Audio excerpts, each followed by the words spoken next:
So welcome to my channel. तो कैसे आप सब। तो आज वीडियो में देखने वाले हैं एंटी मैनिक ड्रग। ठीक है, तो एंटी मैनिक ड्रग क्या होता है तो वो आज वीडियो में देखने वाले। ठीक है, तो वो देखने से पहले हम क्या देखेंगे, व्हाट इज मैनिक डिसऑर्डर। ठीक है, so manic disorder also called as bipolar disorder. इसको क्या कहते हैं, जो मैनिक डिसऑर्डर है तो उसको बाइपोलर डिसऑर्डर भी हम कहते हैं। ठीक है, तो आप इस डिसीज में जो बाइपोलर डिसऑर्डर है, जो मैनिक डिसऑर्डर है, तो उसमें क्या होता है देखो। तो इसमें क्या होता है, इट्स अ मूड फ्लक्चुएशन। ठीक है, जो मूड है अपना, ठीक है, तो उसका मतलब बार बार अपना मूड चेंज हो जाता है इसमें। ठीक है, तो कौन कौन से साइन और सिम्टम्स इसमें दिखते हैं देखो।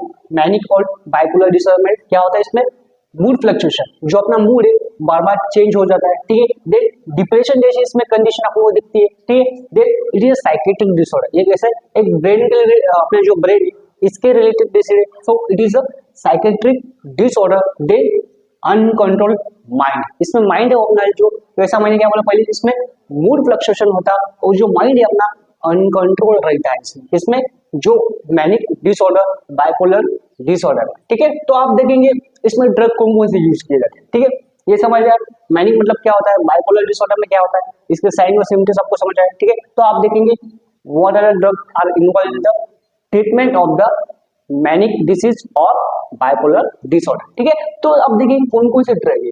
तो अब इस जो डिसीज है, तो इस डिसीज में मेन मतलब drug choice of the bipolar disorder और जो मैनिक डिसीज है, तो उसमें कौन सा ड्रग आता है, कौन सा ड्रग आता है देखो, लिथियम कार्बोनेट। कौन सा है, lithium carbonate is a drug of choice for the manic disease और बाइपोलर डिसऑर्डर। ठीक है, ये ध्यान दो।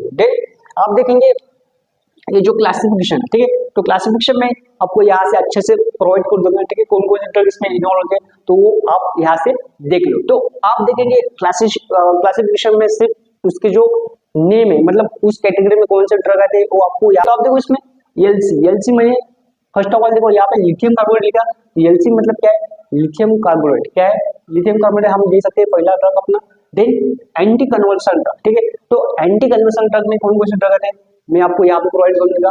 देन आते हैं अपने अटिपिकल एंटी साइकोटिक डिसऑर्डर, मतलब जो एंटी साइकोटिक डिसऑर्डर में जो साइकोटिक डिसऑर्डर है उसमें ड्रग इन्वॉल्व होते हैं कौन से, अटिपिकल एंटी साइकोट्रिक ड्रग। ठीक है, तो वो कौन कौन से इन्वॉल्व होते हैं वो भी मैं आपको यहाँ पे प्रोवाइड कर दूंगा। ठीक है, आप देखेंगे what is the mechanism of action of the lithium carbonate, क्योंकि अपना जो मेन ड्रग है, क्योंकि जो ड्रग ऑफ चॉइस हम इसमें यूज कर रहे हैं कौन सा ड्रग है, लिथियम कार्बोनेट। कौन सा है, तो लिथियम कार्बोनेट की हम देखेंगे यहाँ पे मैकेनिज्म ऑफ एक्शन क्या है। ठीक है, सो मैकेनिज्म ऑफ एक्शन क्या है यहाँ पे देखो।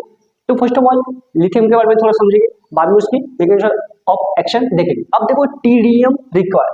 अब जो लिथियम कार्बोनेट ड्रग है ऐसा ड्रग है कि उसको टीडीएम की जरूरत होती है। क्यों, क्योंकि उसका जो थेरापेटिक विंडो है, ठीक है, तो उसका जो थेरापेटिक विंडो है वो कैसा, नैरो, कैसा है, नैरो। तो इसके लिए इसको टीडीएम की जरूरत होती है। अब ये टीडीएम क्या है, तो टीडीएम क्या है अपना, it is a therapeutic drug monitoring. ठीक है, जो ड्रग की मॉनिटरिंग की जाती है तो मतलब उसको क्या बोलेंगे, TDM, therapeutic drug monitoring.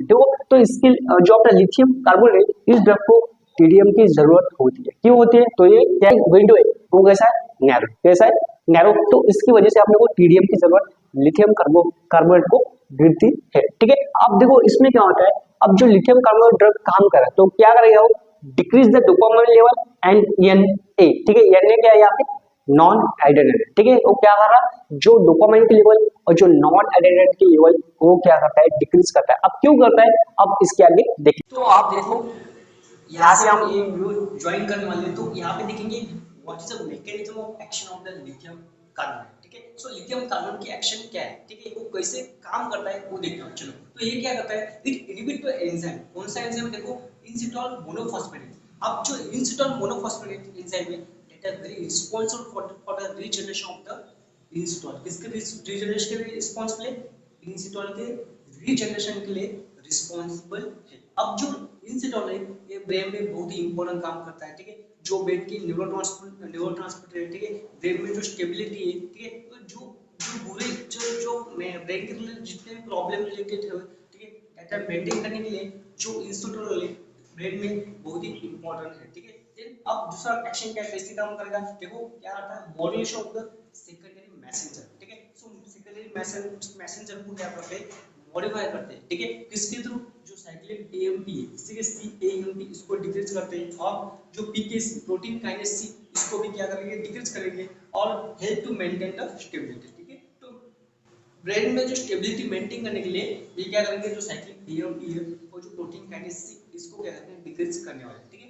Then also it inhibit to GSK. अब जीएसके क्या है, इनहिबिट टू जीएसके 3 बीटा, ठीक है। तो 3 बीटा इसमें देखो हाईलाइट हो यहाँ पे 3 बीटा, ठीक है। तो ये क्या है, जीएस की 3 बीटा क्या है, देखो ये क्या है, glycogen synthetase, glycogen synthetase kinase 3 beta, ठीक है। तो इसको भी क्या करेगा, इनहिबिट करेगा, ठीक है। बाद में जो इंक्रीज बीडीएनएफ, ठीक है। अब बीडीएनएफ क्या है, it is a brain drive neuroprotective factor, क्या है, brain drive neuroprotective factor, brain को मेंटेन करने के लिए, ब्रेन को जो प्रोटेक्ट करने के लिए, that is very, this factor is very important, ठीक है। तो इसकी लेवल क्या करेंगे, इंक्रीज करेंगे, इसको क्या करेंगे, जीएस के 3 बीटा को डिक्रीज करेंगे, और डिक्रीज किसको करेंगे, साइक्लिक एएमपी, और जो प्रोटीन काइनेज सी इसको भी करेंगे, डिक्रीज करेंगे, ठीक है, ठीक है। ये ध्यान रखो, इंक्रीज किसको कर रहे हैं, डिक्रीज किसको कर रहे हैं, कैसे एक्शन लिथियम कार्बोनेट शो कर रहा है, ये ध्यान में रखना पड़ेगा, ठीक है। अब देखो क्या करना पड़ेगा, वापस में इसकी मैकेनिज्म ऑफ एक्शन आपको समझ लो, क्या करेंगे, देखो इट इनहिबिट टू एंजाइम इनसिटल मोनोफॉस्फेटेज। अब इनसिटल मोनोफॉस्फेटेज अगर एंजाइम इनहिबिट हो गया तो क्या होगा, जो decrease the regeneration of the inositol, ये ध्यान रखो। दूसरी एक्शन क्या है, modulation of the secondary messenger. अब सेकेंडरी मैसेंजर के किसके थ्रू, साइक्लिक एएमपी और पीकेसी, प्रोटीन काइनेज सी और साइक्लिक एएमपी, इसको क्या करेंगे, डिक्रीज करने वाले। Then inhibit to GSK, GSK क्या है, ग्लाइकोजन सिंथेटेज काइनेज 3 बीटा, ठीक है। इसको क्या करेंगे, इनहिबिट करने वाले। अब इंक्रीज किसको करेंगे, बीडीएनएफ। अब बीडीएनएफ क्या है, ब्रेन ड्राइवन न्यूरोप्रोटेक्टिव फैक्टर, इसको क्या करेंगे, इंक्रीज करने वाले, ठीक है। तो ये 4 जो लिथियम कार्बोनेट की एक्शन है ये ध्यान में रखो, ठीक है। सो अब देखेंगे अगला पॉइंट यहाँ पे क्या है, एक्यूट मैनिया। अब देखो, समझो हम जो ड्रग ऑफ चॉइस बोलेंगे, ठीक है। तो अगर हमको एक्यूट मैनिया हो गया तो उस टाइम हम कौन सी ड्रग लेंगे, उस टाइम लेंगे लोराज़ेपाम। कौन सा, लोराज़ेपाम जो ड्रग है वो हम लेंगे। देन मैनिक डिप्रेशन, अगर मैनिक डिप्रेशन की प्रॉब्लम है तो क्या होता है, इस टाइम हम कौन सा ड्रग लेंगे, मैनिक डिप्रेशन प्रॉब्लम। अगर मैनिक डिप्रेशन की प्रॉब्लम आई है, ठीक है, किसकी, मैनिक डिप्रेशन की अगर प्रॉब्लम आ गई है तो हम लेंगे कौन सा ड्रग, कार्बामाजेपिन और वालप्रोइड, ठीक है। तो ये बहुत ही इंपॉर्टेंट ड्रग है, ठीक है। तो डायरेक्ट ऐसा क्वेश्चन आ सकता है कि एक्यूट मैनिक के लिए ड्रग ऑफ चॉइस कौन सा हो सकता है, लोराज़ेपाम।